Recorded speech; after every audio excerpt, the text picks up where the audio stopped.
Hey you guys, it's Lynnea with a video for the Hedgehog Hollow, and today I am breaking open the June 2019 kit. So I hope you're ready to take a little ride with me because this card changed courses so many times, too many to count. I had an idea in my head and it didn't work out. So to start off with, I used this Zentangle fish and I stamped him in some VersaFine Onyx Black ink. And I didn't like how bold the black was, so I did it again with Versamark ink and heat embossed with gold. So then I was looking through the pattern papers, and I love them so much, and I decided to use these little waves with the blue and the greenish turquoise color.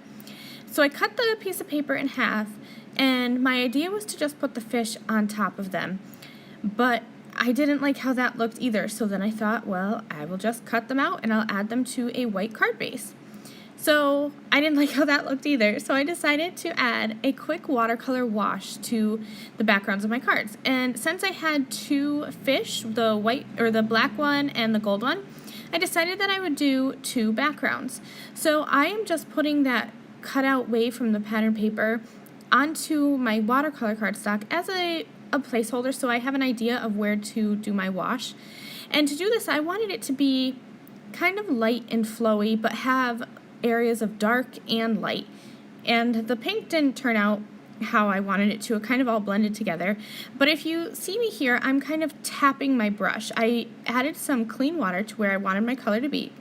And then I'm just picking up some color and tapping it in because I wanted there to be that variation of color.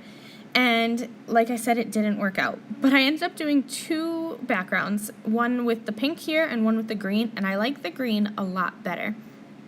So now I'm going to be stamping a sentiment, and I just got back from Junkie Fest, and so here I am like searching around for all of my supplies. I couldn't find my Misty, finally found it, and so I'm just going to line up that sentiment onto my stamping platform there and then stamp it with some black ink.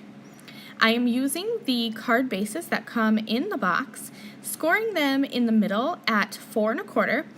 And here's a little trick for how I get my card bases folded straight. I got this, I believe it was from Jennifer McGuire's YouTube channel. I put the corner of my card base into the corner of my Misty, and I just fold it over, and that way I can make sure that that edge is straight. So as I was assembling my cards, I didn't like how the fish is quite big, and so it's great for a focal point, but it was covering up that beautiful pattern paper. So I decided to pull out the Seahorses stamp set, and this is a layering stamp set, which is so awesome. There's a bunch of different layers that you can stamp. So I stamped the base layer in a lighter color, and then I'm going to come on top with a darker color. And when you line these up, you want to make sure that you look from all sides, the top and then on the sides too, to make sure that this is lined up straight. And then you just stamp a secondary color on top. I ended up going through, I think, 2 or 3 different colors of ink because it just wasn't dark enough. All of my ink pads are probably like 6-7 years old, so they're starting to get dried out. It's time for me to replace them, but I'll just use them until they die.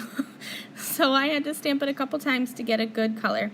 I ended up liking the yellow seahorse, but I wanted to do a pink seahorse, and when I added a color on top, it ended up looking red, and I didn't like it. So in the end, I actually created 2 cards. I used that gold heat embossed fish and the yellow star or seahorse. So these are my 2 cards. I really hope that you enjoyed this creative process. Head over to my blog for more information and for still photos. And I thank you all so much for watching. I will catch you guys next time. Bye!